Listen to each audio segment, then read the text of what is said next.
Bueno, hola a todos y todas. Yo soy Dani, dándoles bienvenida a nuestro Rush Lunch Hour.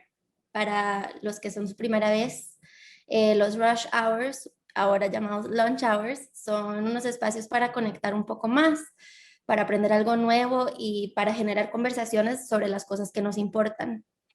Este es el segundo Lunch Hour de nuestro Esfera Gensler Series.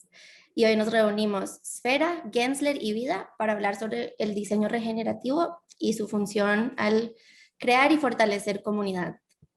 Estoy con Gabriela y Edgar de Gensler, Matt de Vida, Chris de Esfera y yo de Esfera como moderadora. La dinámica es que cada uno va a empezar hablando un poco sobre el tema y luego abrimos la conversación para que sea un poco más abierta, un poco más informal. Aquí siéntanse bienvenidos, bueno, siéntense bienvenidas y bienvenidos en cualquier momento a agregar una pregunta, comentario para que lo vayamos tomando en cuenta como parte de la conversación. Y sí, los dejo entonces que cada uno y una de los panelistas se presenten y empecemos. ¿Quieres que empiece yo, Dani? Sí. Sí, dale, entre tú y Edgar, bienvenidos. Perfecto, perfecto. Bueno, muchas gracias, Dani, y gracias por la invitación. Mi nombre es Gabriela Molina, soy parte del equipo de Gensler. No sé, Dani, si preferís que todos se presenten primero o empezamos con la presentación de una vez, con el tema, pues. Si quieren todos preséntense nada más para saludar, que todos Ok, sepamos quién está en la perfecto, reunión y luego entramos de una. perfecto. Bueno, perdón, me tocaba a mí. Soy Edgar Mora, Edgar Mora Altamirano. Soy Senior Design Strategies de Gensler. También tengo a cargo el liderazgo de ciudades y diseño urbano en la firma. En el pasado fui alcalde de Curridabat y ministro de Educación. Gracias, Gabriela y Edgar. Matt, no sé si quieres introducirte. Hola, hola, mi nombre es Matthew Flynn. Obvio, yo soy de Australia, pero yo tengo 13 años aquí en Costa Rica trabajando y yo tengo una compañía, Vida, que yo soy un co-fundador con mi esposa Ana María Pinto. Entonces, por los últimos 10 años estamos trabajando juntos en proyectos aquí en Costa Rica y vamos a presentar una aquí en San José. Super, ¿y Chris? Bueno, mucho gusto. Yo soy Cristian, yo soy parte del equipo de Esfera. Y pues creo que nuestro lado va a ser más de estrategias y diferentes, digamos, buenas prácticas que podemos ir implementando en los proyectos y vamos a ver algunas cosas que hemos hecho en proyectos tanto con Gensler como con Vida. Entonces, aquí como hablando de cosas que ya se pueden hacer. Y sí, un placer. Genial, súper. Gracias a todas y todos ustedes por estar aquí, más bien para generar esta conversación. Gensler, si quieren empezar con el diseño regenerativo. Perfecto. Muchísimas gracias, Dani. Vamos a empezar, Edgar y yo, con una presentación para introducir un poquito el tema de diseño regenerativo. Vamos a ir pasando los slides. Cualquier cosa, si necesitan interrumpirme para agregar algo o lo que necesiten, me interrumpen. Queríamos comentarles también que esta investigación de diseño regenerativo es algo que hemos venido haciendo en conjunto con Esfera. Es realmente un tema bastante nuevo que hemos venido desarrollando y investigando. Tenemos reuniones periódicas en las que pues tomamos ciertos acuerdos de cosas de la investigación y esto es parte de ese resultado y de compartir un poquito la información.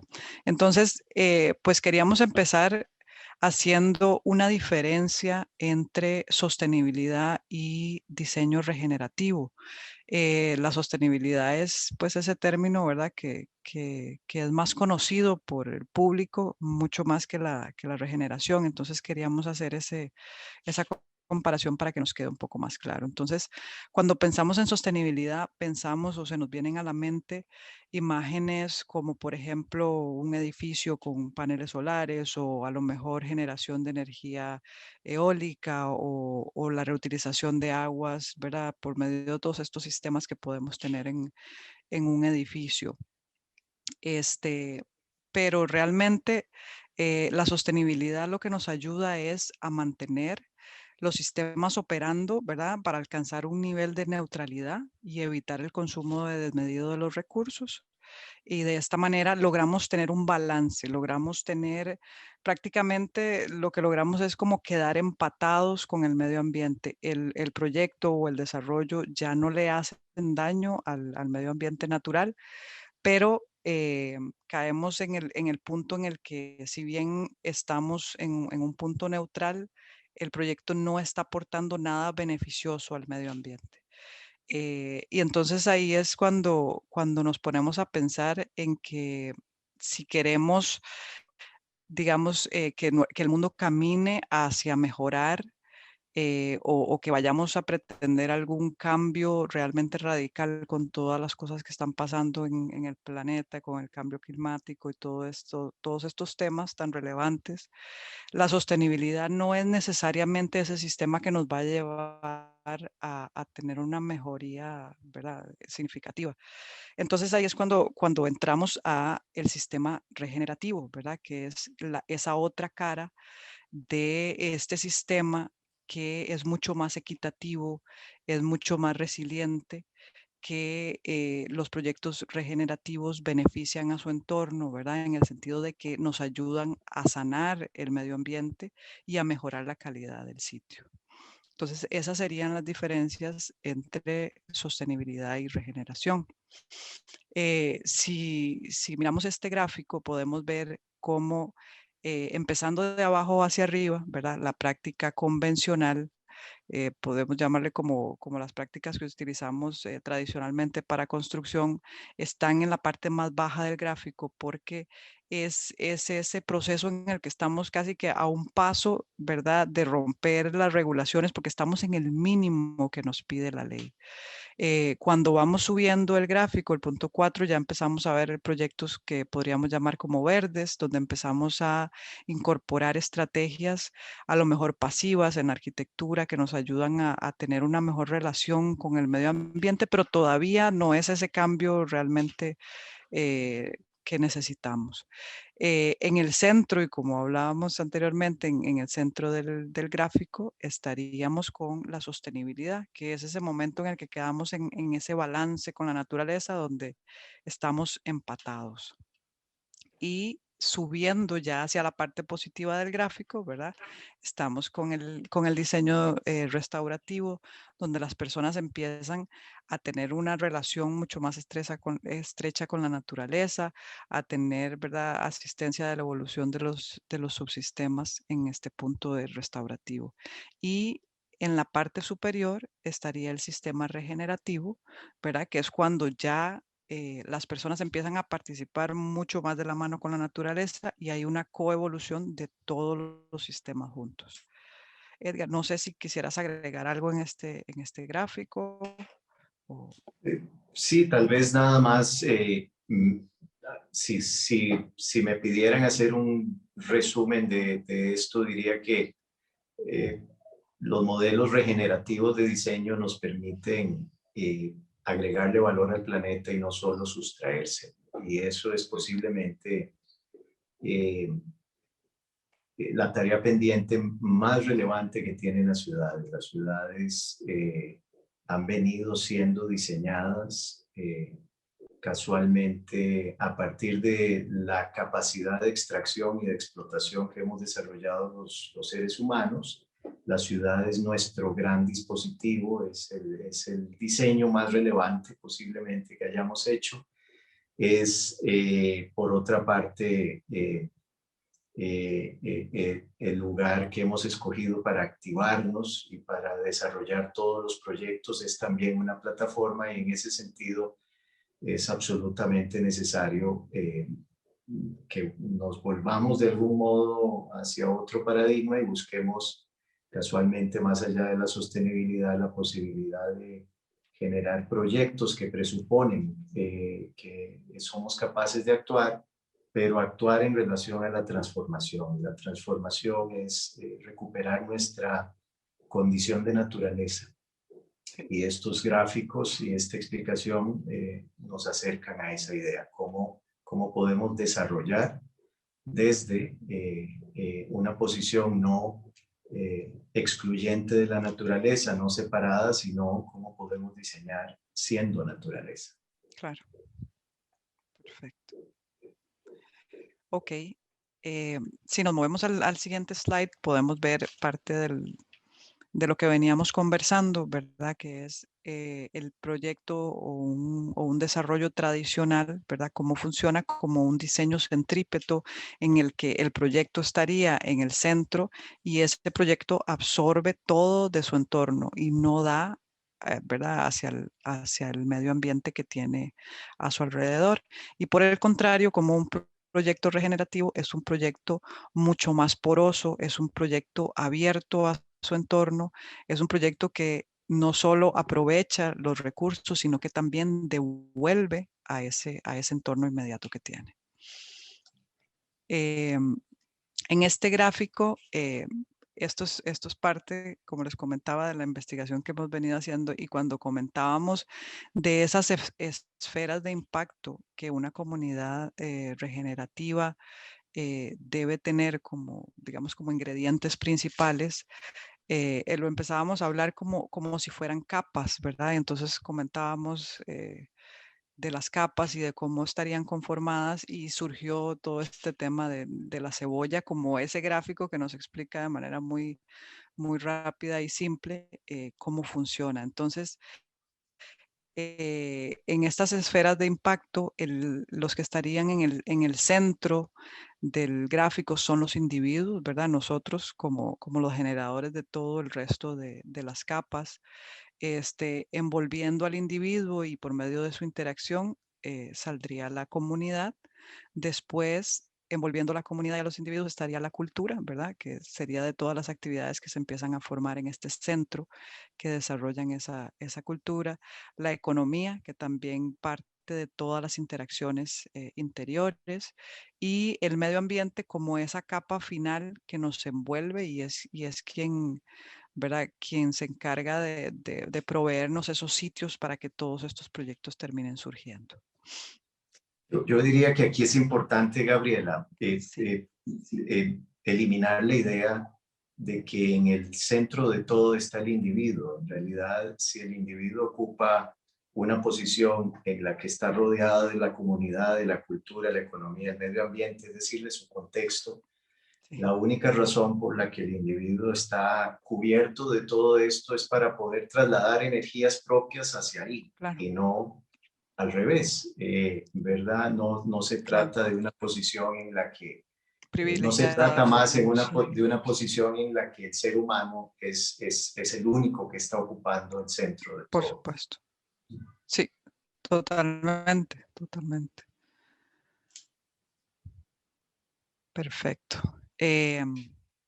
Pues entonces otro de los elementos de los que queríamos conversarles es de cuáles son esos principios, ¿verdad?, que debe tener una comunidad para considerarse regenerativa. Entonces son 8 principios que hemos ido, la verdad que antes teníamos más y los hemos ido puliendo hasta llegar como a estos 8 principios que consideramos que son los que representan lo que puede llegar a ser una comunidad regenerativa. Entonces, pasando a cada uno de ellos, ¿verdad? Está la comunidad sin límites. Entonces, estamos hablando de comunidades regenerativas que, como bien lo decíamos antes, que aportan a su medio ambiente. Son comunidades que sanan y terminan aportando a los ecosistemas existentes. No sé si quieres comentar en algo, Edgar. No, O sigamos por el adelante tiempo. y Sí, sí. sí, porque el tiempo es... Sí. es corto. Después está la producción de alimento en el lugar. Y esto consideramos que es uno de los elementos principales, tratar de utilizar todos esos espacios que en la arquitectura quedan, ¿verdad? Como espacios o retazos de espacio que no se utilizan y sacarles el máximo provecho a todos estos espacios residuales. Aquí sí me Igualmente, gustaría aportar algo, sí, Gabriela. claro que sí. La- Este es la- ecosistema regenerativo y resiliencia. Sí, adelante, Edgar. no, quería aportar sobre el tema del alimento. Es muy, muy relevante porque Perdón, en el de arriba. Claro, sí, volvamos un dale, dale. minutito nada más. Es relevante Sí, por dos razones. No es solo un tema de hacer huertos, etcétera. Es que tiene un gran sentido. Vamos a ver, uno de las características principales del estilo de vida urbano, de lo que hace urbanismo, es el hecho de que compremos los alimentos, de que no los produzcamos por nosotros mismos. Esto es fundamental en el modelo de vida urbano, pero ha venido acompañado de un gran impacto por fuera de los perímetros de las ciudades. Las ciudades tienen un truco que es contabilizar sus impactos al ambiente, los que se producen en el perímetro de su ciudad. Sin embargo, el efecto que tiene el urbanismo en todo el planeta es lo que casualmente tiene en crisis de colapso al planeta. Y una de las razones más importantes de ese colapso es la expansión de la frontera agrícola. De tal manera que volver a recuperar habilidades y competencias para desarrollar cierta autosuficiencia de las ciudades también significa no solo enverdecer la ciudad, sino también alivianar el peso que las ciudades tienen fuera de su perímetro reconocido. perfecto. Ok, este otro punto nos habla de un ecosistema regenerativo y la resiliencia. Esto, pues nosotros lo estamos representando con un gráfico que utilizamos para un proyecto en donde lo que intentamos hacer es, ya que estamos poniendo una calle, ¿verdad? Que es uno de los sistemas, pues que a nivel urbano son los sistemas que más cortan y que más crean degradación en los ecosistemas, ¿verdad? Por ese tránsito que genera. Entonces, tratamos de recompensar con ciertas otras cosas, como por ejemplo las biozanjas, tratando de que esa porosidad de alguna manera se mantenga en los espacios que nos quedan disponibles, insertando especies nativas donde tengamos espacio para sembrar vegetación, especies que favorezcan a polinizadores, ¿verdad? Que atraigan la fauna local y que pues de todo punto de vista tratemos de favorecer siempre al medio ambiente. Y supongo, Edgar, ¿quieres comentar algo No, aquí? sí, Porque, yo creo que eh, estamos no, justos de ok, tiempo, entonces mejor avancemos. Gracias. perfecto. Dale.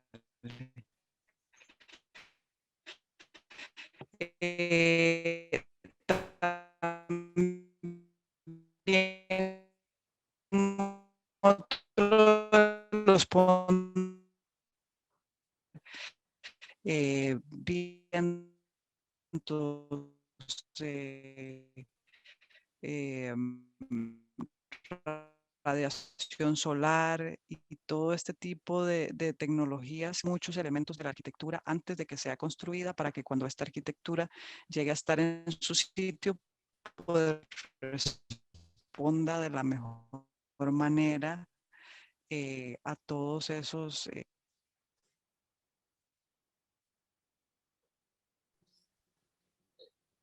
Gaby, perdón, te estás cortando un poco, Sí, te cortó del todo. se congeló. Gaby. perdón, ¿me escuchan? Ahora sí, ¿Aló? sí. Qué Sí, pena. ahora sí, Gaby, ¿Algo pasó no hay problema. con la Tranquila. conexión? Perdón, algo pasó con la conexión para compartirles nuevamente. Así. Sí, estamos viendo la Gaby, forma parece si que estás les compartiendo imprimimos. pantalla. Ah, ya, listo. Sí. Perfecto.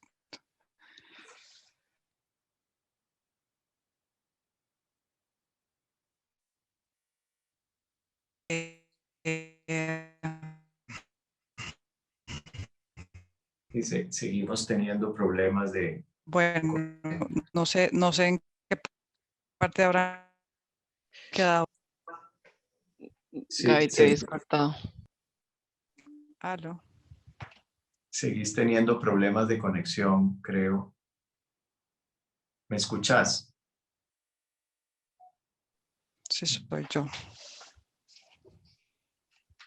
Sí, yo sé.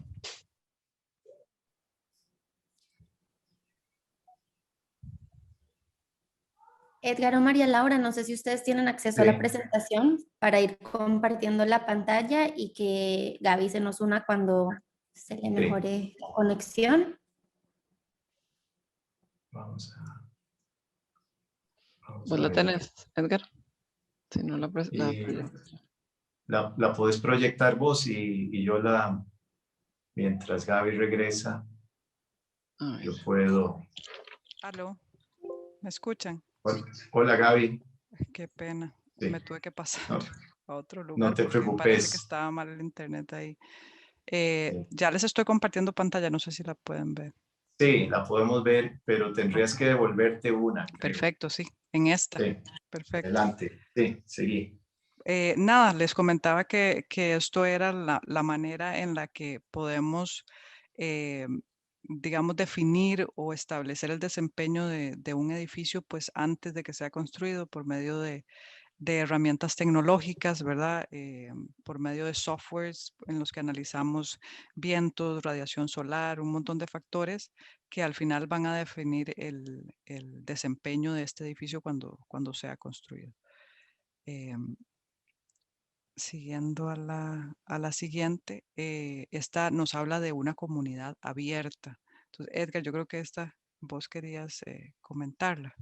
Sí, bueno, básicamente a este principio llegamos casualmente por la práctica que hemos tenido de trabajar de manera conjunta, Esfera y Gensler y otras personas también a quienes hemos consultado, y nos hace pensar en la necesidad de que se distinga el diseño regenerativo de espacios urbanos, eh, casualmente por esa colaboración y cooperación. Es absolutamente necesario, igual que vamos a ver cuando hablemos de un principio que nos guía también, que es la educación constante sobre estos temas, tanto en sistema formal como no formal, la necesidad de crear una masa crítica de pensamiento alrededor del diseño regenerativo, de tal manera que deje de ser un término, y no solo un término, sino una práctica de diseño alternativa, y se convierta, ojalá, en la forma en la que en un tiempo, durante este siglo, ojalá, y muy pronto, hagamos las prácticas de diseño siguiendo estos y otros principios que otras personas pueden estar pensando. Sí. A eso nos referimos como una comunidad abierta de diseñadores. Perfecto. Esta de educación. Bueno, Esto, ya hablé de educación, sí. Nada más quiero presentarles la Escuela San Francisco Peñas Blancas, aquí en Costa Rica, la mejor escuela del mundo, posiblemente, es pública.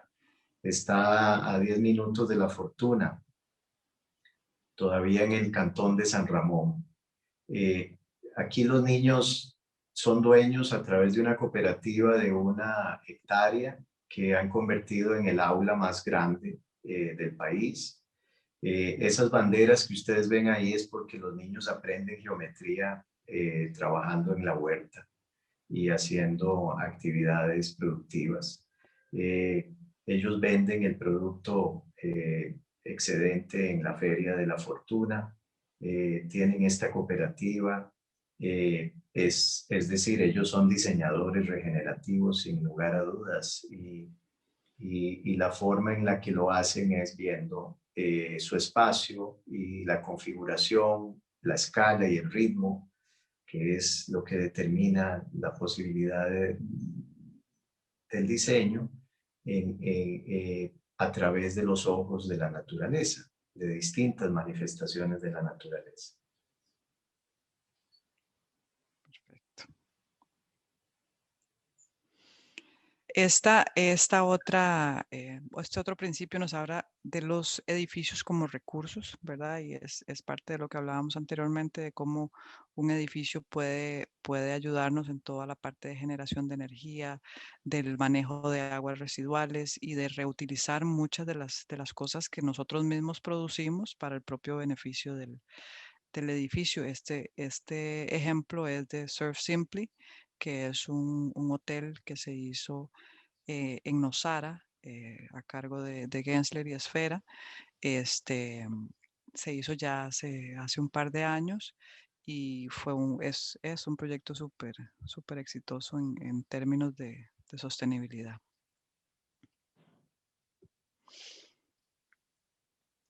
Y por último, el último de los principios es la administración de cero desechos. Por una parte, podríamos hablar de esa recirculación, ¿verdad? De recursos, cómo producir la comida, consumir y parte de lo que se desecha, volver a recuperarlo por medio del compostaje y que éste vuelva a llegar a alimentar el espacio donde producimos nuestra comida. Y por otra parte también está la salud de la tierra, del suelo, ¿verdad? Que de eso, Edgar, yo sé que quería comentarles un poco.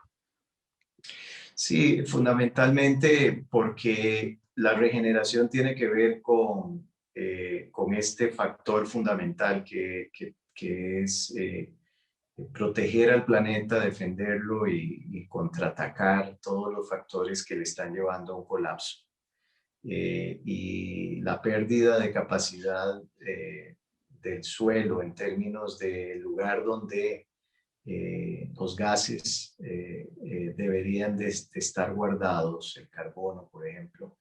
Evidentemente todos aquí sabemos que el carbono no es el problema, es dónde está y en qué estado de materia se encuentra.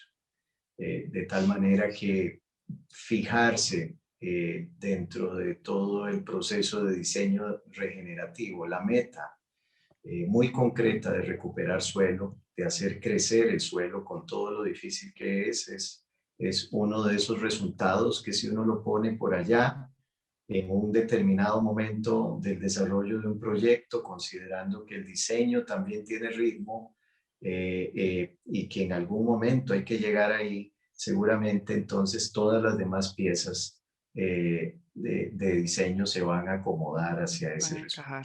El resultado es recuperar suelo. Exacto. Ok, perfecto. Bueno, entonces ahí te dejo con Curridabat, que era nuestro caso de estudio. Daniela, yo sé que no soy el moderador, pero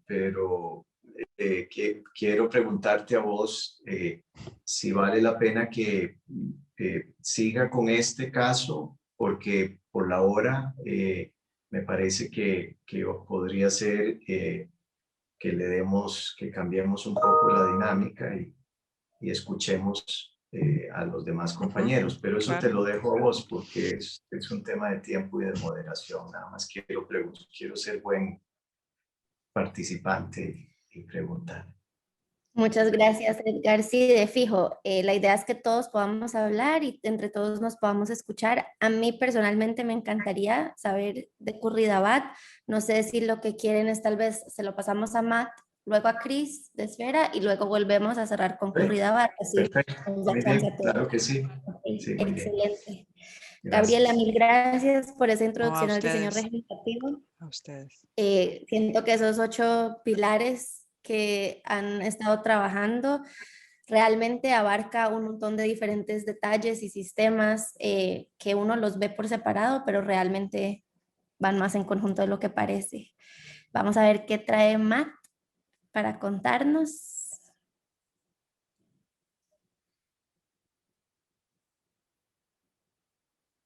Gaby, creo que aquí ya pues, ajá, exacto.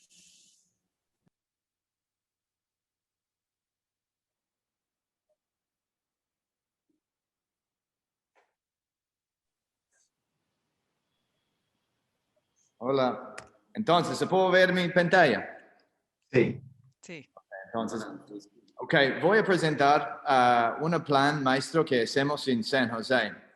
Entonces, estamos enfocando en este proyecto porque creo que es un proyecto interesante con el tema de regeneración y también es un proyecto un poco diferente de proyectos normales que son familia con vida, ¿no? Porque estamos trabajando mucho en la playa, en hoteles y ecolodges y proyectos que son más en la playa y más enfocado en turismo. Entonces, creo que eso es un ejemplo muy interesante porque es un proyecto en San José. Entonces, perdón. Entonces, yo creo que es importante porque tiene muchos temas que estamos hablando. Perdón. Sharing is paused, you have to bring the screen to the front. ¿Sí? Perdón. Es por eso son en full screen, no se ve. ¿Puedo ver tiene un mapa de... Sí, sí Okay. se ve. Entonces, sí, yo creo que eso es un proyecto muy interesante porque es en San José, entonces va a tener más conexiones con la gente, la población, versus un proyecto en la playa, que es un maqueo muy específico. Entonces, eso es un proyecto de conexiones, es un proyecto que tiene el meta de este plan maestro es para hacer una conexión entre la sabana y la Aruca.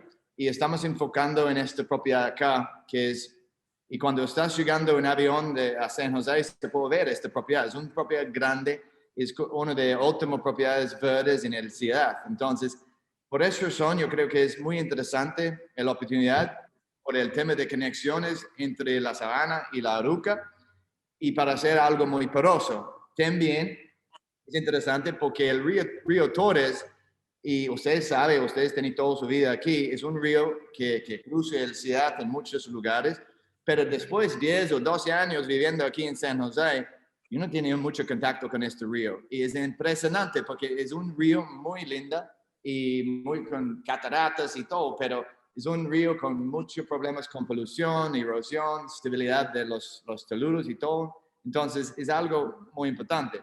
Entonces, la oportunidad de este proyecto para hacer una conexión encima de este río cambia el mente de la gente que son caminando por los dos lados, pero también tienes contacto con el río. Entonces, por esta razón, yo creo que es un proyecto importante y tiene mucho potencial para temas de regeneración, por los temas de conexión entre las poblaciones de dos lados del río, también con su conexión con el ambiente de San José y específicamente con este río.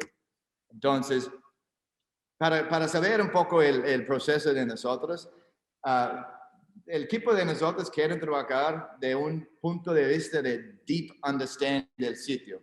Entonces, estamos siempre con proyectos comenzando con análisis para descubrir qué es especial con esta propiedad. Y hay varias maneras para hacer esta conexión entre usted y su ambiente o su contexto.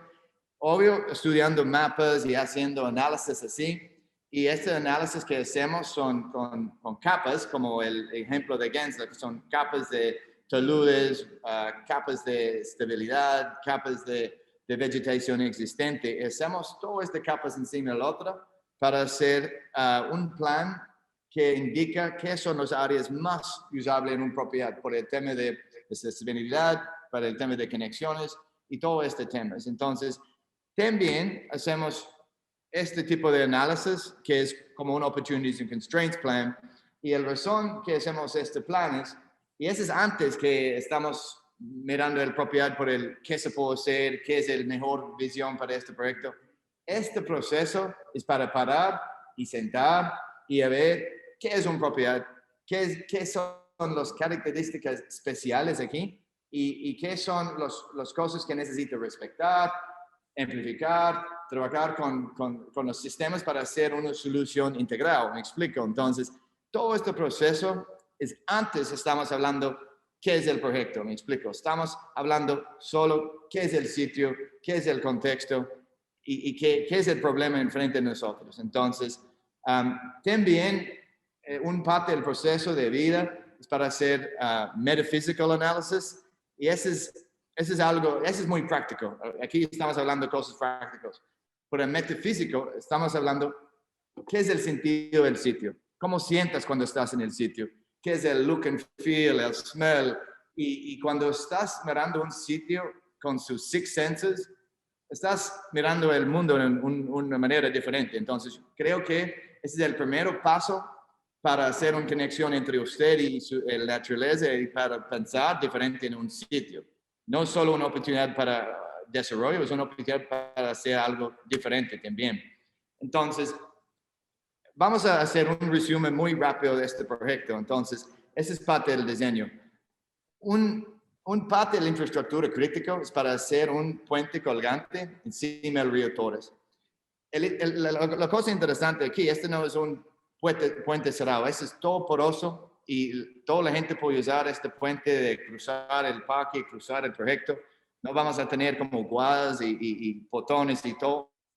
Y yo creo que ese es muy importante para hacer un proyecto abierto. Entonces, también la cosa interesante aquí con esta oportunidad es para hacer un puente así y cuando estás caminando encima, puedes ver el río Torres, a ver el nivel de polución y este va a cambiar su mente en la conexión con este río. Y creo que este no es solo una infraestructura para conexión, es una infraestructura para conexión entre usted y su ambiente. Entonces, como un arquitecto paisajista, yo soy muy interesado en esta conexión entre la infraestructura y la conexión entre usted y su ambiente. Entonces, y es un gran parte de regeneración. Entonces, ese es el puente que va para acá y esa es la manera que nosotros usamos para comunicar ideas. Entonces, recuerdas en el primero foto aerial, todo este era portrait en condiciones existentes. Vamos a hacer esta conexión acá.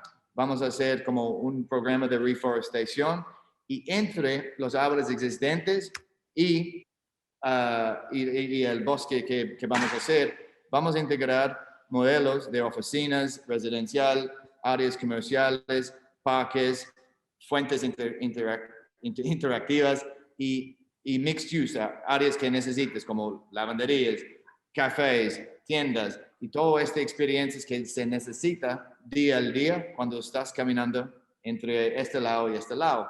Entonces,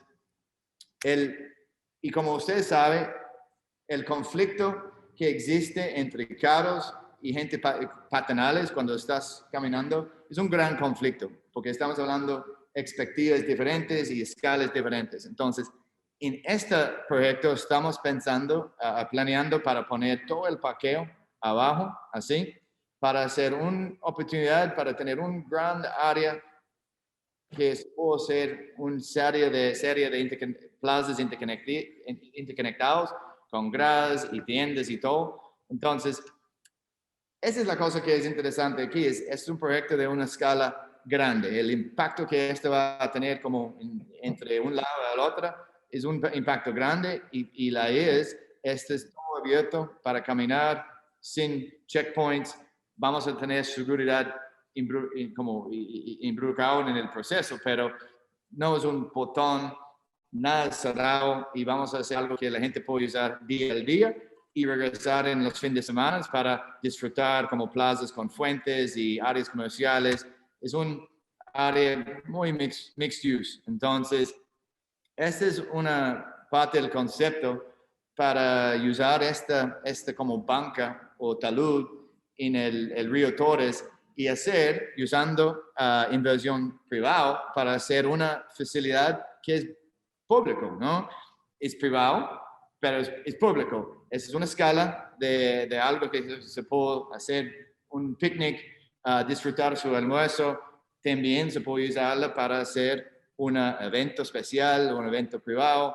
Y es este tipo de espacios que son muy interesantes usando plata privada de actividades comerciales para mantener y hacer espacios así.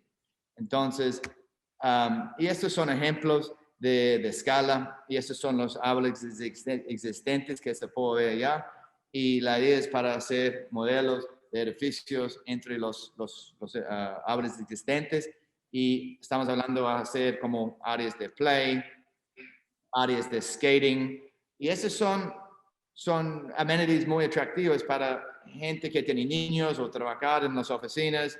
Esa es una área muy mixed use para el día, como lunes hasta viernes, pero también se puede regresar en los fines de semana y usarla para disfrutar con su familia.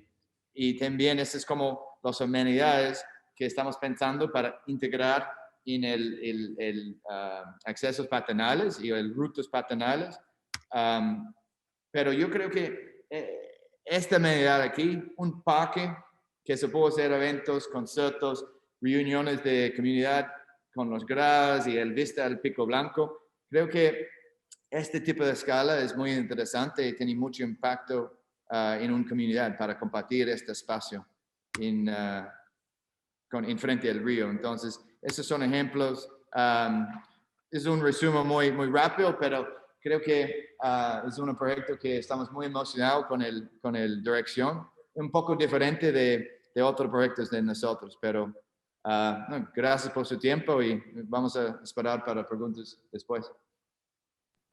Muy bien. Y gracias por su paciencia con mi español.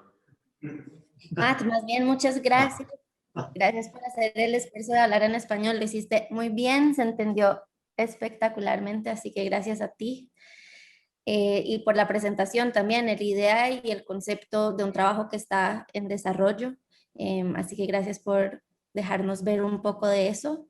Me parece que, volviendo un poco a lo que estaba mostrando Gaby y Edgar con Gensler, hablando de qué son estas cualidades o características del diseño regenerativo, y ya viendo el proyecto que estás trabajando y cómo estos factores entran dentro del diseño.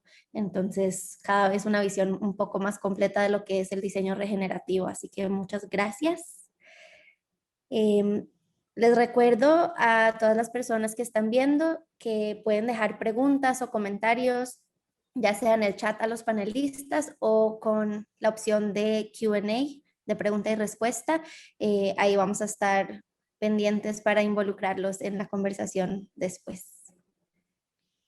Adelante, Cris. Súper, gracias, Dani. Y bueno, Matt, Edgar, Gaby, muy emocionado de ir viendo esos proyectitos. Ya habíamos visto algunas cosas de esas, por lo menos nosotros, entonces muy bonito. Se puede ver mi pantalla, creo, ¿verdad? Ok. Perfecto, Bueno, sé que estamos talladillos de tiempo. Voy a estar hablando un poquitito como de diferentes estrategias que podemos usar para cómo involucrar a la comunidad en el diseño, en especial en el diseño regenerativo, y también qué cosas deberíamos de tener en mente para poder detectar posibles errores que a veces se cometen o se pueden cometer en proyectos. Y bueno, empezamos con esta imagen y nada más quiero como compartir un concepto de poder tener diferentes enfoques. Y aquí, si les pregunto qué ven, algunos dirán que ven un árbol, algunos dirán que ven la vista de atrás, algunos dirán que ven un bosque. Y la realidad es que hay un montón de cosas, ¿verdad? Hay un montón de cosas en esta foto.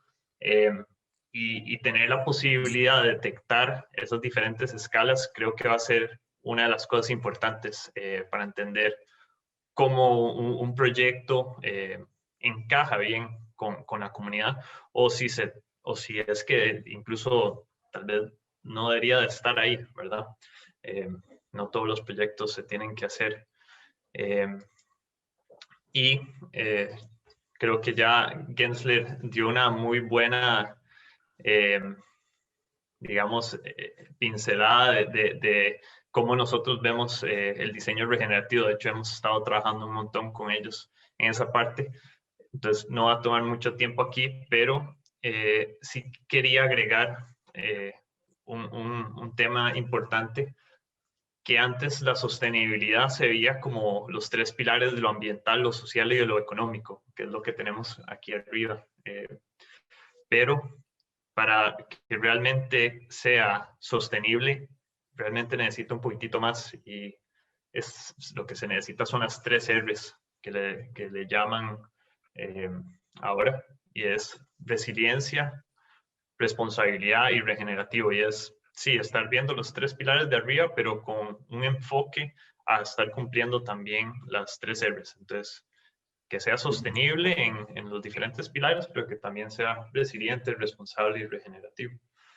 Ahora, después vamos a estar tocando un poquitito más en esto. Resiliencia, por si acaso, es como qué tan flexible es el proyecto ante los cambios. Para nosotros es una palabra un poquito más nueva que la sostenibilidad. Sé que algunos están en diferentes etapas. Ok, entonces, ¿cómo un diseño integra a la comunidad? Entonces, de nuevo, aquí una analogía de un bosque. Y creo que, de nuevo, el primer paso es entender que una comunidad, como en un bosque, van a haber muchas especies, muchas edades, muchos tamaños. Hay vida en la reunión, en la presentación mostrada que digamos, lo que se le tiene que agregar al proyecto, tal vez tiene que también ir con esa variación multigeneracional, ¿verdad? Cosas que son para niños, cosas que son para adultos, cosas que son tal vez para adultos mayores. Y también aquí, de nuevo, pensar en todas las conexiones. Creo que eso es lo que más quisiéramos estresar de nuestro lado. Las conexiones y los múltiples usos es lo que realmente ayuda a integrar a la comunidad. Entonces, sé que es un poquito más macro, pero creemos que eso es de lo más importante. Al igual que en un bosque, hay muchísimas conexiones que están sucediendo, también hay muchísimos usos, y también agregándole la capa del tiempo, los usos van cambiando, ¿verdad? O tienen que ir cambiando, tienen que ir adaptándose con el paso del tiempo. En algún momento ya un árbol no estará, dará espacio para otro. Ok, aquí realmente son 3 como de los puntos más importantes que sentimos que tenemos que estar tomando en cuenta al inicio, igual en un contexto más macro. Y creemos que el diseño tiene que responder al contexto, el lugar, necesidades y metas. Creo que Gensler y Vida estuvieron analizando proyectos de diferente manera, al igual que nosotros. Ahí Matt enseñó el análisis del sitio, todos los estudios de vida de Gensler alrededor del mundo muestran cómo han ido usando diferentes estrategias, y entender el contexto, el lugar y las necesidades y metas, no solo del proyecto, sino de la comunidad alrededor, o las personas que viven y usan ese proyecto, que no son necesariamente del proyecto, es sumamente importante.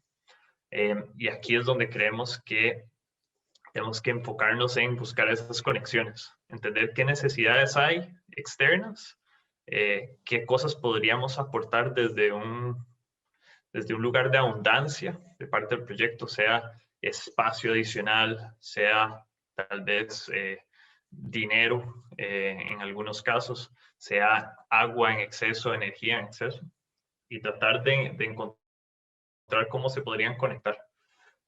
Después, integrar y conectar el propósito humano con la naturaleza. Entonces, aquí Matt está enseñando, es bonito ver, digamos, una propiedad en verde, pero a la misma vez es triste ver que todo alrededor probablemente era similar y se les olvidó tomar en cuenta un poquitito cómo conectar el propósito humano con la naturaleza que ya está ahí y que siempre había estado antes que nosotros. Entonces, igual ahí es darle un valor, digamos, intrínseco a lo que debería estar ahí. Y después, algo muy importante, reconocer las externalidades como limitantes en el diseño. Para nosotros, esto es uno de los puntos que creo que nos inspiran más creatividad. Entonces, entender esas limitantes, con vida. Por ejemplo, trabajamos un proyecto donde no había agua de la municipalidad para el proyecto. Y más bien nos empujó a hacer un proyecto que fuera agua positivo, que más bien al final, cuando quedó diseñado, teníamos agua en exceso, podíamos más bien darle a la municipalidad de vuelta agua. Entonces, reconocerlos en una etapa temprana es muy importante,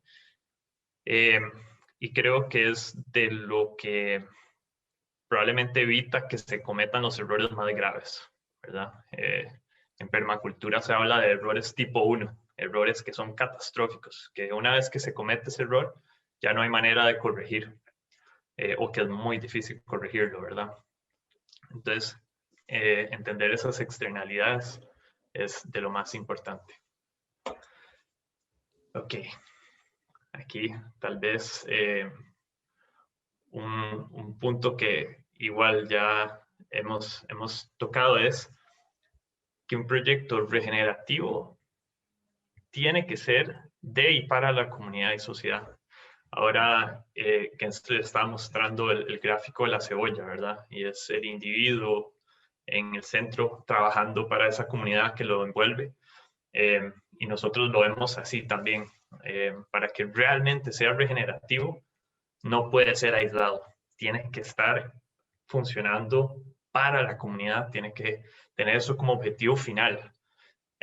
Y tiene que tener cierto autocontrol, ¿verdad? De su consumo, de no tomar demasiado, no buscar competir, sino complementar y mejorar. Y si el objetivo es que busca el bien de la comunidad y la sociedad, siempre van a ser mejores los resultados. Aquí no quiero tomar mucho tiempo, pero es similar al gráfico de la cebolla. De la izquierda es como se veía en el pasado, como una empresa o un proyecto, ¿verdad? Se relacionaba nada más, la empresa era lo más importante. En el centro, el valor compartido, como se veía la sostenibilidad anteriormente, tratando de hacer un balance, pero realmente el balance nunca existía, dejaba cosas por fuera. Y el de la derecha está similar a la cebolla, digamos, mostrándose que la empresa o el proyecto le trabaja a la sociedad, le sirve a la sociedad, y que la sociedad a su vez le sirve al ambiente. Entonces es un enfoque mucho más regenerativo. Ok. Y con el mismo pensamiento de múltiples usos y buscar conexiones, esto es un ejemplo que hicimos para un proyecto que estamos trabajando. Y lo que se hace es buscar pilares o diferentes temas, tratar de poner funciones o necesidades o abundancias que podrían verse asociadas a eso, y empezar a tratar de conectarlos para tratar de entender mejor cómo funciona. Y aquí hay que tener un doble enfoque. Uno, buscando qué son las necesidades del proyecto, y cuál es la abundancia externa. Si ya hay una escuela, ¿para qué hacer otra escuela? Si ya hay infraestructura afuera, ¿para qué hacer más infraestructura? Pero también al revés, ¿cuál es la abundancia interna y cuáles son las necesidades externas? Si no hay una escuela externa, tal vez eso es algo de la abundancia que uno puede llevar al proyecto. Entonces, igual, buscando complementar, no ganar, no competir, eso busca, digamos, que sea mucho más regenerativo. Y también aquí pueden ir recursos, o sea, esto es para analizar todo tipo de recursos naturales, personales, puede ser tiempo personal, dinero, conocimiento, elementos de diseño, sombra, protección, ruido, cualquier tipo de cosa debería verse aquí. Y voy a hacer un zoom out para que se entienda cómo se ve. Esto se va viendo, se van viendo las conexiones de una cosa con la otra, y se empiezan a ver dónde hay más interconexión. Esto de hecho está en proceso y falta rellenar un poquitito, pero se empiezan a ver por dónde están cruzando más líneas, qué tiene más conexión. de dónde salen esas fuentes.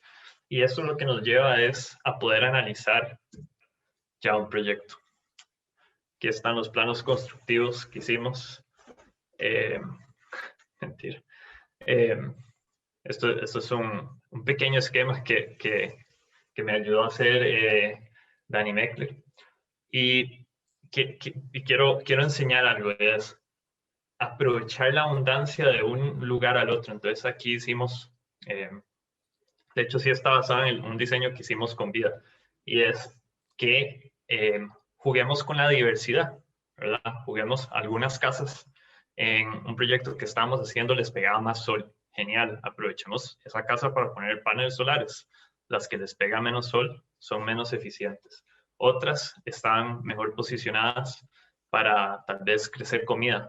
Perfecto. Otras tendrán más techo, más área de techo, o techos más sencillos para recolectar agua, como esta del centro, con un tanque de agua ahí, un círculo azul. Y buscando también no solo dar, sino recibir. Entonces, que todo sea un sistema complejo, no complicado, porque no se busca hacer cosas complicadas, sino complejo, de muchas interacciones, muchas interconexiones, y que eso sea lo que le da la fuerza al sistema. Y entre más, esto aquí arriba, entre más funciones puede tener cada elemento, mejor. Y entre más elementos puedan dar esa función, aún mejor. Entonces, si tenés un lugar que da comida y puedes tener muchos tipos de comida, genial. Y si tenés muchas maneras de generar ese tipo de comida, aún mejor. Ok. Y ahora es importante que aquí todavía sigue siendo un sistema aislado, ¿verdad? Es difícil compartir la abundancia si es que hubiera. Y entonces, la próxima etapa es cómo conectamos, ¿verdad? Las mismas interconexiones que tenemos a pequeña escala se tienen que buscar hacer a una escala un poquito más grande. Entonces, en un proyecto que estamos trabajando con Gensler ahorita, lo que estamos proponiendo es, de nuevo, jugar con la diversidad y tratar de identificar cuáles son las áreas que podrían aprovecharse de abundancia que tiene el proyecto, y también cómo podemos aprovechar la abundancia externa para necesidades internas del proyecto. Uno de esos casos es que el proyecto posiblemente va a tener muchos niños viviendo ahí y hay una escuela local. Podemos aprovechar la escuela local, podemos aprovechar cierta fuente de dinero que tiene el proyecto para mejorar la escuela en vez de tratar de competir con esa escuela. También espacios verdes, entonces podemos tratar de aprovechar esos espacios verdes del proyecto, compartirlos con la comunidad, pero también aprovechar los espacios verdes de la comunidad, aprovecharlos para el proyecto. Y entre más conexiones y vínculos, creo que se logra tener una comunidad más regenerativa y más resiliente.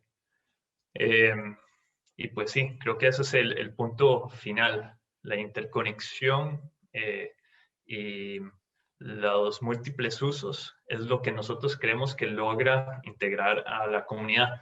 Y creo que depender un poquitito es algo bueno, es algo que genera comunidad. Y creo que a veces se nos olvida, más con COVID y todo esto, que ya casi uno no se ve con los vecinos, pero es algo que fomenta esos lazos comunitarios. Es mucho mejor tener algo donde los dos están lucrando, aprovechando la abundancia, a tener que diseñar cada casa con todos esos sistemas para que pueda vivir uno en aislamiento total. Y con eso terminamos nuestra parte. Muchísimas gracias. Gracias, Cris. Gracias. Excelente. Quería resaltar aquí otro punto de los principios de permacultura, que es integrar más que segregar, que siento que hace como una buena conclusión de tu presentación, Cris, que la idea es, específicamente ahorita hablando de la abundancia, cómo los sistemas, los proyectos, cada elemento puede complementarse y que haya un apoyo interconectado entre sí. Entonces, muchas gracias por resaltar esa importancia. Edgar, dale de una a hablar de Curridabat para Ok, seguir muy bien. creciendo esta conversación. Bueno, sí voy a pedirle a Gaby que me Yo te ponga proyecto la Sí, pantalla. gracias, Gaby. Sí, en Curridabat hicimos un esfuerzo muy importante que ha sido ampliamente reconocido a nivel local e internacional y que parte de algunas cosas que se pueden también considerar esenciales en la posibilidad de estructurar espacios urbanos habitables para el ser humano que sean regenerativos.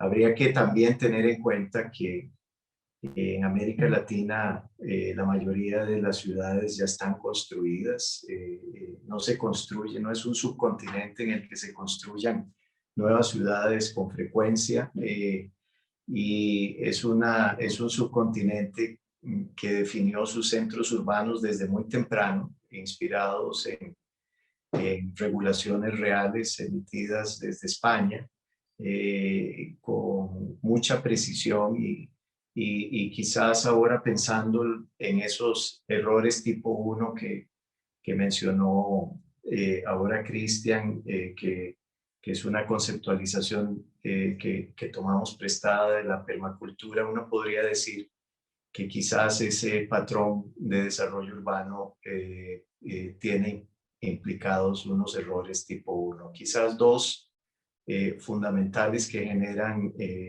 resultados muy negativos que tienen que ver con el posicionamiento absoluto del ser humano sobre el espacio.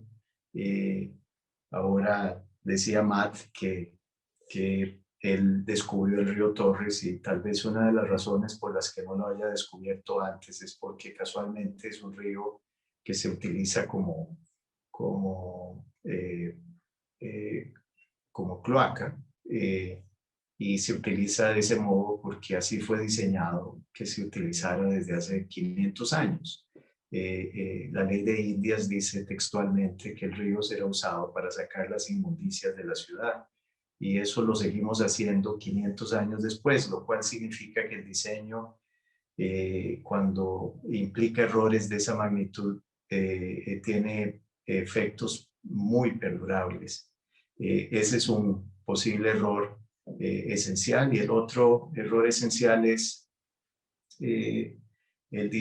haber diseñado las ciudades con un enfoque patriarcal, en el que los valores más importantes excluyen a las mujeres. Los valores en términos de espacio. En América Latina la ciudad está diseñada para que la mujer corra, esté de paso y sienta hostilidad. Y eso es lo que sucede todos los días. En Curridabat empezamos a plantearnos una duda fundamental y era si estas premisas se podían transformar. La inspiración vino de la naturaleza. Empezamos a entender que habían ojos, literalmente ojos en la naturaleza a los que debíamos de recurrir, que deberíamos de pedir prestado. Y fundamentalmente todo el cambio de perspectiva surgió cuando tomamos una decisión política de designar como agentes de prosperidad los polinizadores. En realidad era un trade-off.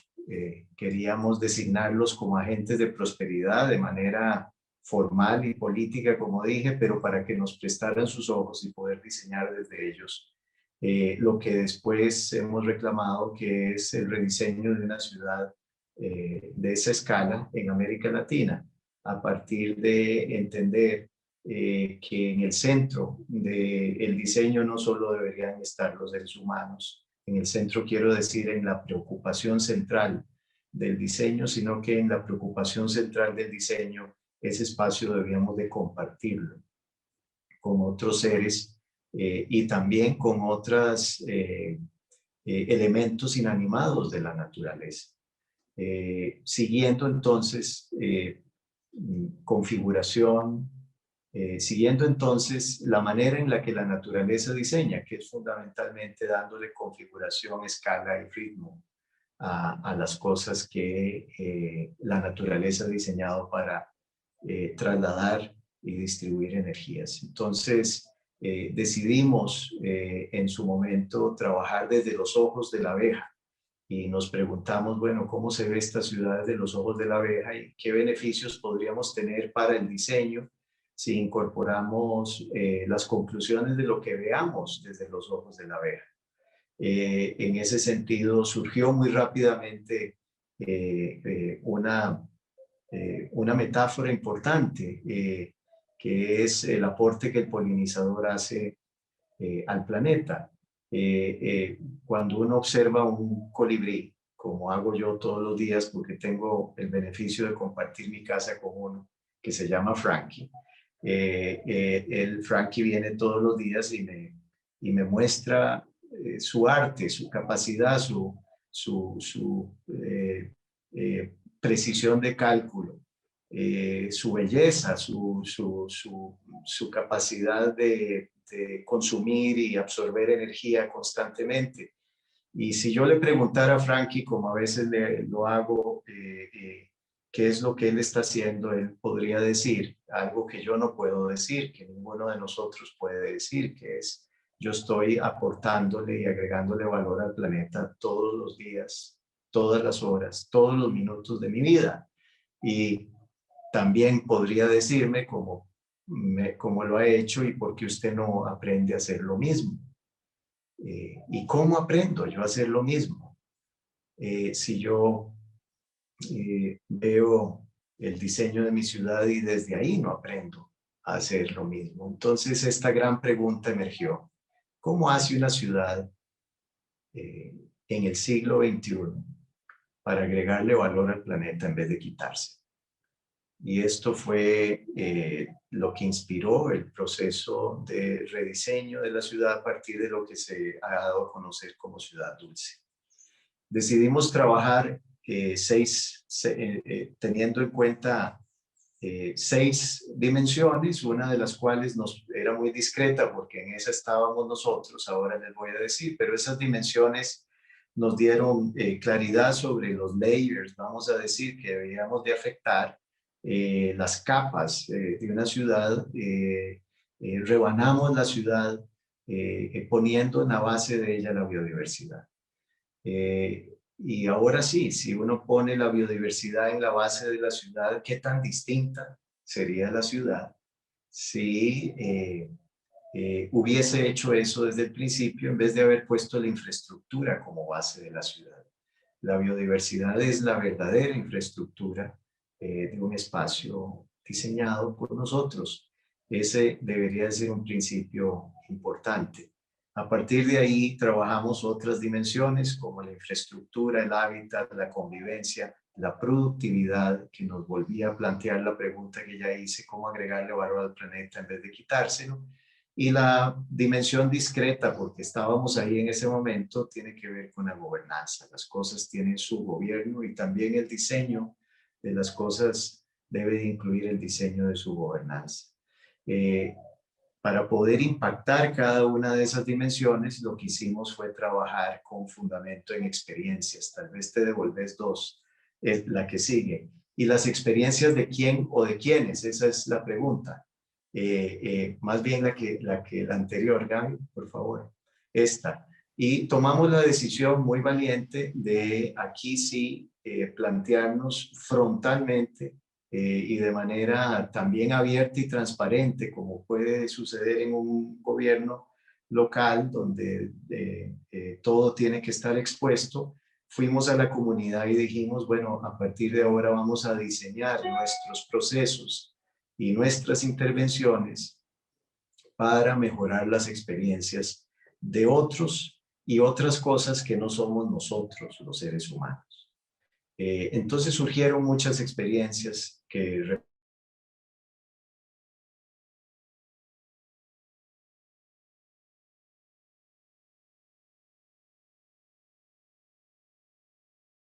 costarricense. Es terrible la experiencia de esa gota de agua. Esa experiencia se puede mejorar. La experiencia de la lombriz de tierra, que hace relación directa a la sanidad del suelo y la importancia del suelo para el secuestro de carbono.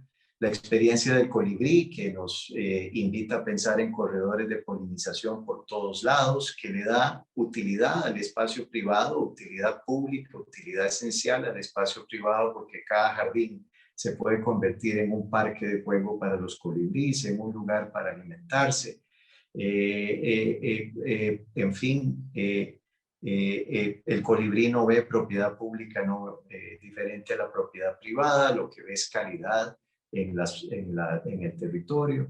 La experiencia de la abeja, que tiene que ver con la posibilidad de distribuir eventos de polinización y convertir cada barrio en un ecosistema. La experiencia de la mujer, que es una experiencia respecto de la cual las ciudades en América Latina han sido negligentes absolutamente, y la experiencia de la persona con problemas de movilidad o movilidad reducida, que también es terrible. Algunas de estas fueron las experiencias que decidimos transformar, además de otras, y casualmente pensando también en ese otro elemento que viene del diseño, del diseño que hace la naturaleza para sus cosas, que fundamentalmente es la distribución de energía, y que tiene que ver con esos tres elementos fundamentales: configuración, escala y ritmo.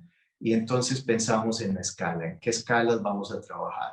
Decidimos trabajar en todas las escalas posibles, empezando por la residencia, la calle, el barrio, la ciudad y la región. Y aquí, cuando llegamos a la región, nos dimos cuenta que es esencial pensar que las ciudades deben dejar de interrumpir el paisaje. Las ciudades no deben ser más interruptores del paisaje, deben integrarse al paisaje, deben ser paisaje. Y posiblemente la bondad de una ciudad se va a reconocer en el futuro por cómo reintegra o se reintegra ella al paisaje.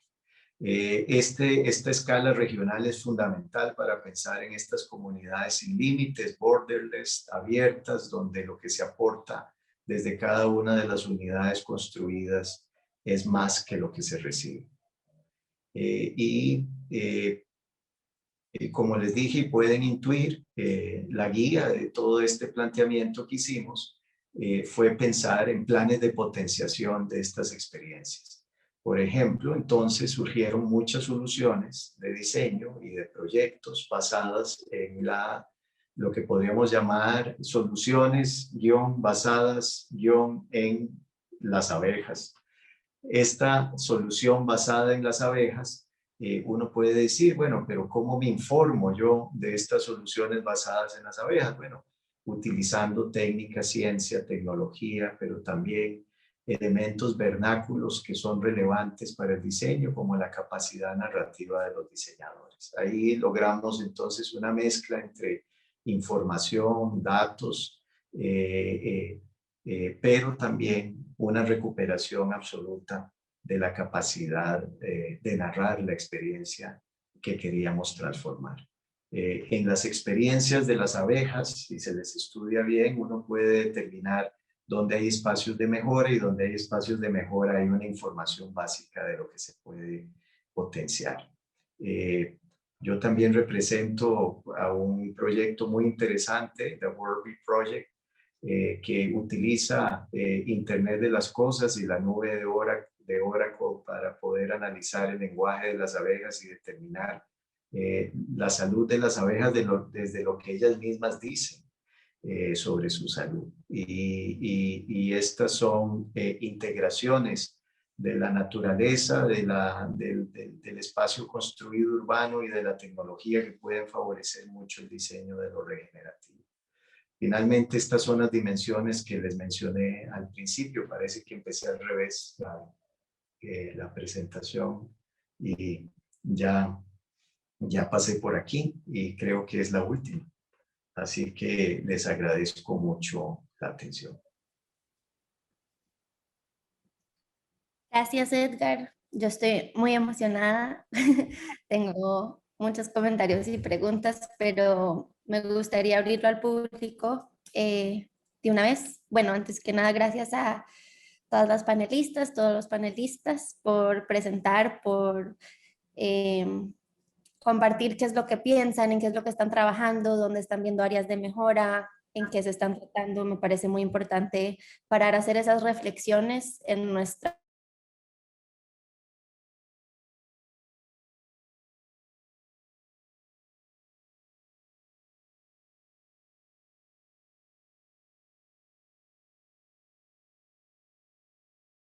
que dice, con respecto a la diapositiva de Cris, el camino al valor sistémico, ¿en qué tipo de valor consideran que estamos desarrollando las ciudades actualmente y qué se puede hacer para seguir avanzando hacia el valor sistémico?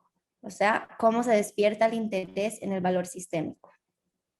Sobre todo pensando en un contexto urbano y no en un contexto rural. Cris, si tú quieres empezar, claro, Sí. Matt, Edgar, Gaby, bienvenidos a aportar. Sí. Pues yo diría que hoy en día tal vez estamos empezando a ver un modelo de valor compartido en algunos lugares. Creo que ni en los propios proyectos que hemos logrado hacer nosotros, creo que nos sentimos como, wow, sí, eso fue la mejor representación de un valor sistémico, ¿verdad? Pero sí diría que se está moviendo más y más. Y de hecho, creo que un contexto urbano suele ser más sencillo que un contexto rural. Creo que el contexto urbano permite hacer muchas más interconexiones. Y ahora que estoy viendo, digamos, cómo se despierta el interés en el valor sistémico, yo creo que por el momento mucha de la motivación, en especial de grandes desarrolladores, es monetario. Y lo bueno del valor sistémico es que es mejor en un montón de maneras y mejor de una manera exponencialmente mejor en cuanto a impacto, en cuanto a retorno económico. Y creo que por ahí es que empieza a haber un interés, porque es un mejor sistema, al igual que, digamos, termina uno haciendo menos daño, creo que termina uno siendo más robusto para poder a la vez hacer más bien. Entonces, bien posicionado, el que la sociedad lucre hace que también el proyecto lucre. Yo quisiera aportar algo sobre esto que es, digamos, un cuello de botella, un obstáculo importante a tener en cuenta, y es el principio de maximización.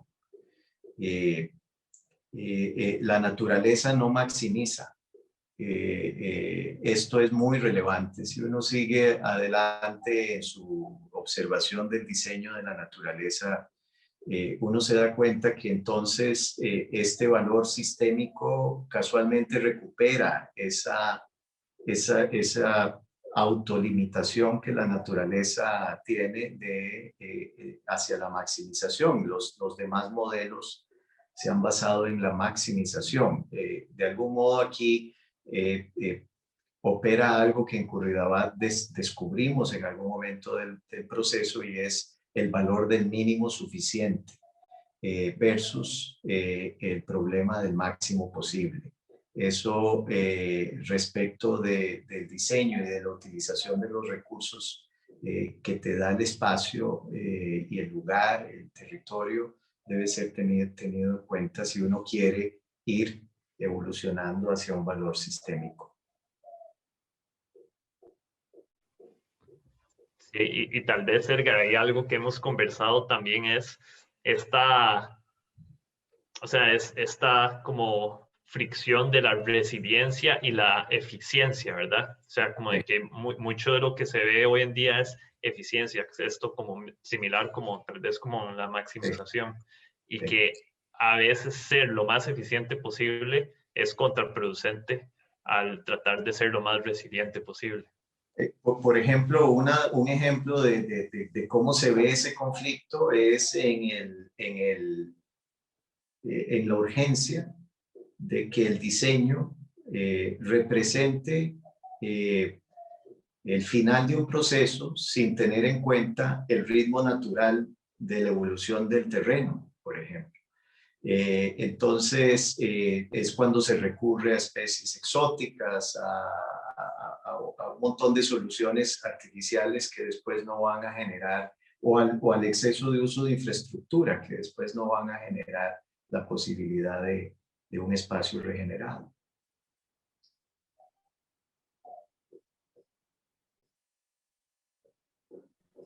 Súper, muchas gracias por esa respuesta.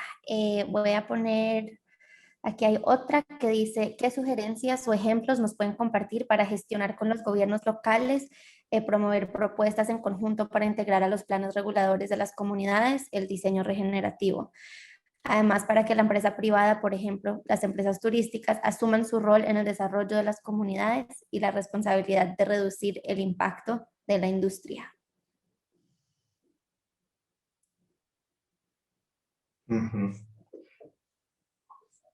Bueno, los planes reguladores, yo creo que esa pregunta naturalmente me cayó a mí por esa parte de planes reguladores. Los planes reguladores tienen independientemente de que sea el mejor mecanismo para hacer ordenamiento territorial, tienen una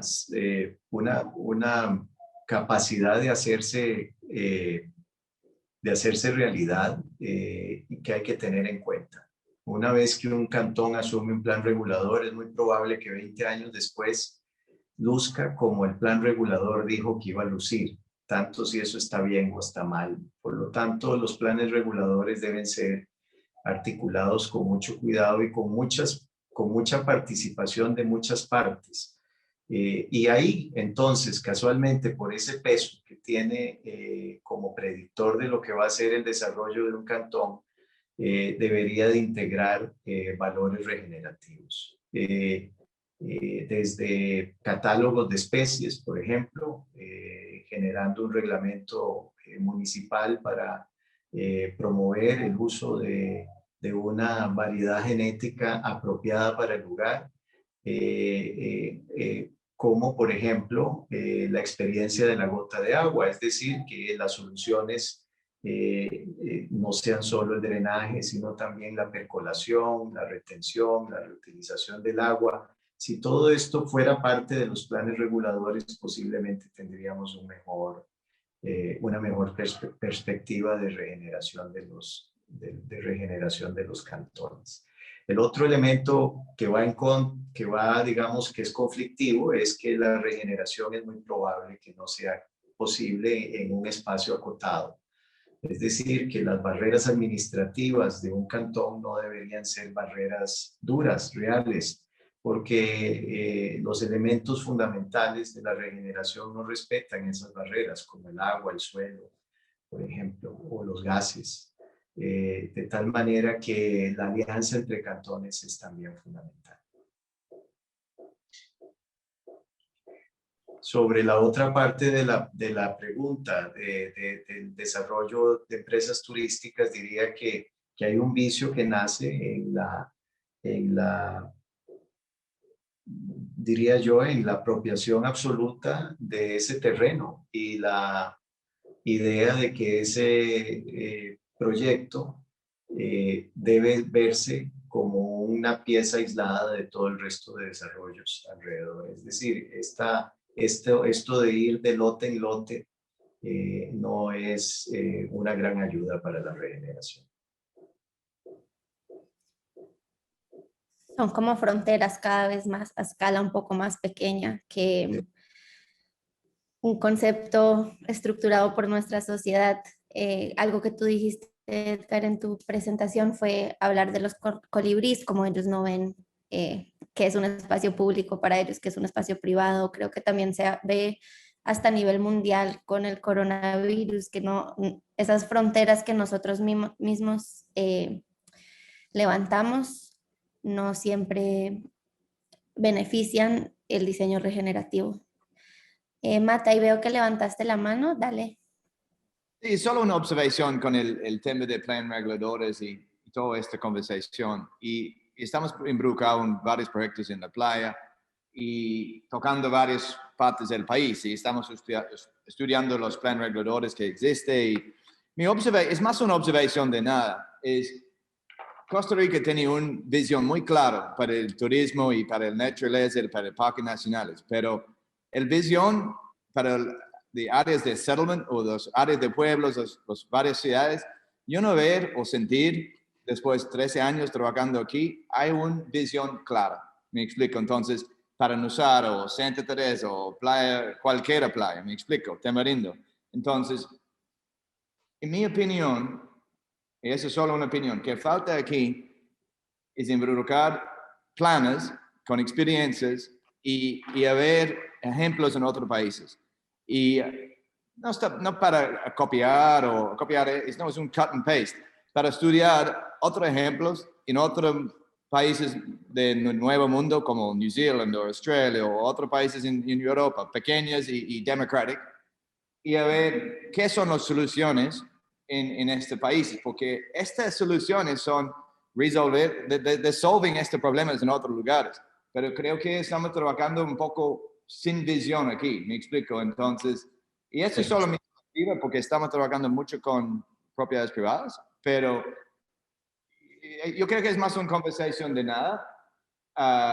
Y obvio, Costa Rica tiene mucha historia en conservación y una visión clara para el turismo, pero el tema de desarrollo creo que falta un poco. Entonces, esta es más una observación y todo esto es parte de la conversación de planes reguladores. Entonces, así es.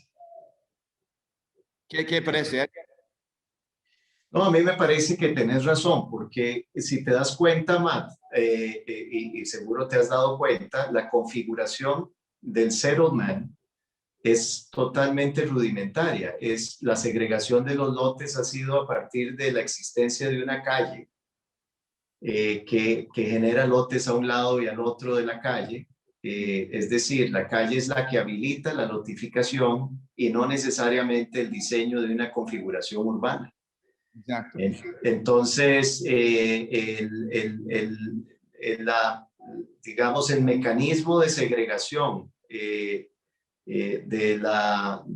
lotes es una parte muy pesada de por qué estas zonas no han alcanzado un nivel de configuración que permita aprovechar de mejor manera el terreno.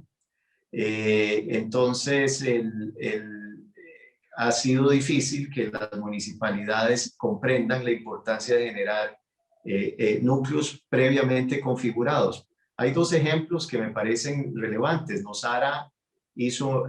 Nosara hay un esfuerzo de configuración que es muy distinto a lo que pasó en Tamarindo y se nota el impacto que eso tiene. Y hay otro en Ojancha, en el que se crearon mosaicos urbanos que previamente se diseñaron y se generaron barrios, por decirlo así, que están siendo ahora utilizados, pero que tienen una configuración como centro cívico o centro urbano y se repite en distintos lugares del cantón. Y quizás ahí lo que hizo falta o hace falta es lo que vos decís, Matt, no hay mucha educación, no ha habido mucha educación sobre este tema. Cuando yo empecé a ser alcalde hace 14 años, no tenía con quién hablar de esto. Dichosamente hoy, por lo menos hablo de esto por lo menos 1 o 2 veces por mes, lo cual significa que ya hay una masa crítica creciendo de conocimiento sobre cómo generar nuevas alternativas urbanas. Siendo Matt, por la optimista. pregunta. Sorry, Dani.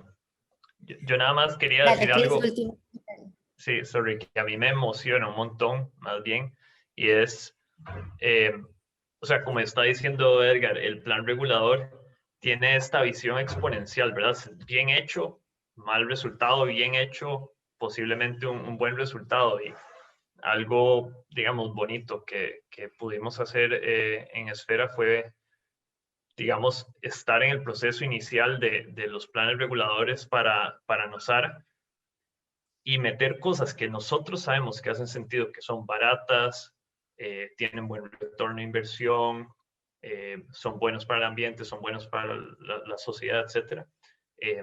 O sea, debería de ser la base, en especial para proyectos que tienen plata para construir, ¿verdad? O sea, creo que esa línea base de arranque debería estar mucho más alta de donde está. Y si le mejoramos ese 10% a todos, vamos a estar, digamos, mejorando exponencialmente. Y sí, habrán empresas como Gensler, Vidasfera, trabajando en proyectos que hacen esa mejora de 70, 80%. Y sí, eso ayuda, pero necesitamos que sea bastante general el impacto y no va a ser a punta de los proyectos que podamos trabajar entre las tres compañías. Siento que la conversación de hoy es apenas una semillita que trae así como miles y miles de puntos de conversación con diferentes personas, empresas, proyectos, que me emociona mucho para el futuro ver cómo podemos cada vez más colaborar entre nosotros, pero también entre cualquier persona viendo el Rush Hour de hoy o a futuro. Desafortunadamente tenemos que ir cerrando. Quería nada más decir, faltan un par de preguntas por responder y quería aclarar que sí las veo y que vamos a comprometernos en redes a contestar estas preguntas para que no se queden con las dudas y podamos seguir esta conversación en otra plataforma. Así que muchas gracias a todas y a todos por unirse, por ser parte de nuestro Lunch Hour de hoy. Gracias a nuestros panelistas por ponerse aquí a cuestionar y reflexionar un poco sobre lo que están trabajando, pensando. Quedamos atentos para la tercera parte del Sfera Gensler Series y ojalá nos veamos todos muy pronto. Gracias. Muchas gracias.